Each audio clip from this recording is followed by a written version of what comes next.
objectifs concernant notre deuxième circonscription. On arrive fort, très très fort, en tête à Poitiers. Oui. 43%.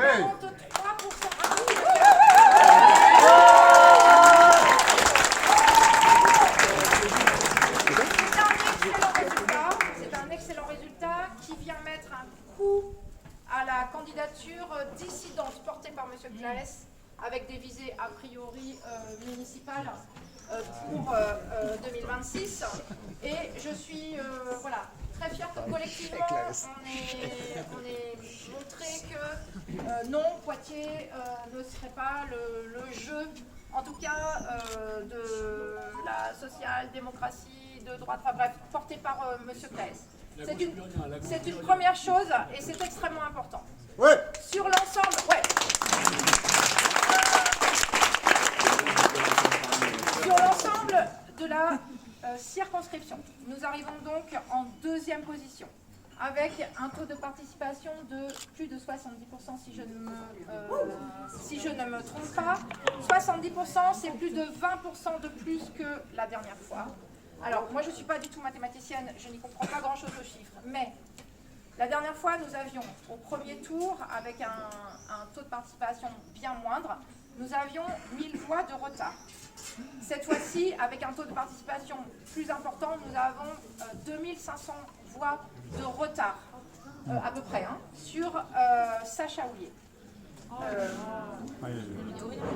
On arrive, donc il doit être à peu près 33%, nous à 28%. Le candidat dissident, dit député socialiste sur son petit bulletin de vote, a environ 10% de voix. Il recueille 6500 en gros, hein, 6500 voix.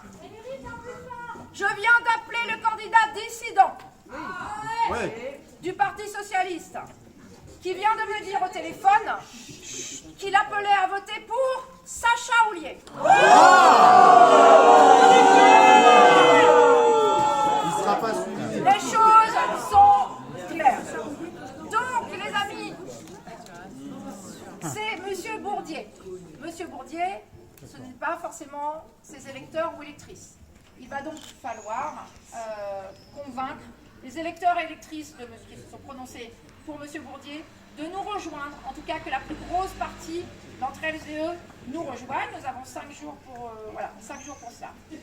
Nous allons étudier de manière plus précise peut-être les endroits où, ce qu'on appelle nous, entre nous, les trous dans la raquette, c'est-à-dire que les quelques endroits, il y en a quelques-uns où nous n'avons pas eu l'occasion de faire par exemple du porte-à-porte, etc. Bref, ça c'est, voilà, on va étudier plus précisément où est-ce qu'on peut récupérer des voix. Fanny, pleure pas, c'est super. Soyez stratège, s'il vous plaît. Comment? Soyez stratège, s'il vous plaît. Oui, on va essayer d'être stratège. Alors, une dernière chose. Vous avez entendu certainement que les organisations qui composent aujourd'hui le nouveau Front populaire ont appelé les candidats et candidates qui arrivent en 3e position à se retirer pour ne pas risquer que le Rassemblement national arrive en tête dans les circonscriptions où il y a des triangulaires, où le Rassemblement national est soit premier, soit second. Ce n'est pas le cas de notre circonscription, puisque nous avons une confortable avance, en tout cas ce soir, sur le Rassemblement national.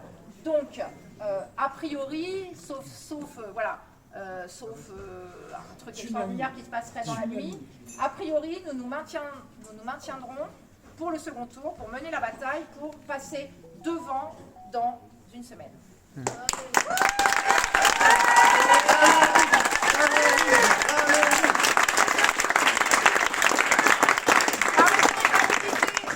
le dis avec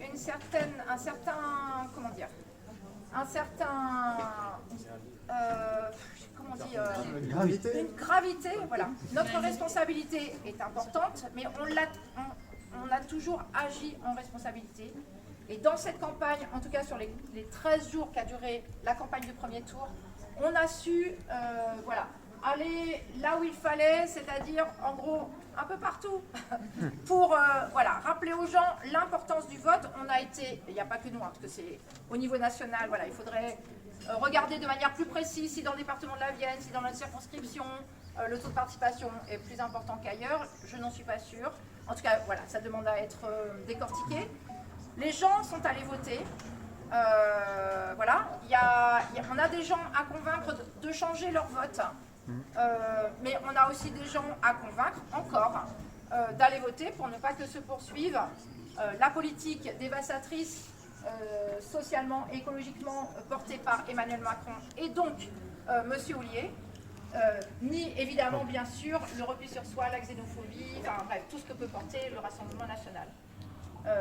Si vous en êtes d'accord, moi je veux bien continuer à porter ça aussi dans les 5 jours qui viennent et que dimanche prochain nous sortions victorieuses et victorieux de ce combat qui va nécessiter l'engagement de chacune et chacun d'entre nous, hein, autour de nous, au travail, nos voisins, nos familles et tout ça pour...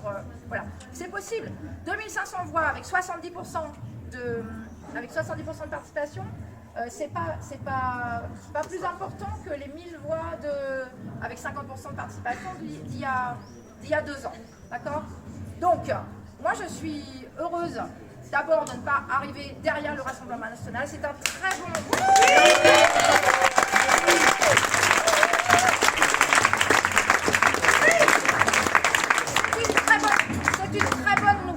C'est une très bonne nouvelle que le Rassemblement national soit relégué au troisième, en troisième position, même s'ils sont évidemment bien trop hauts, compte tenu de... Surtout pour qu'on n'ait pas sa tête.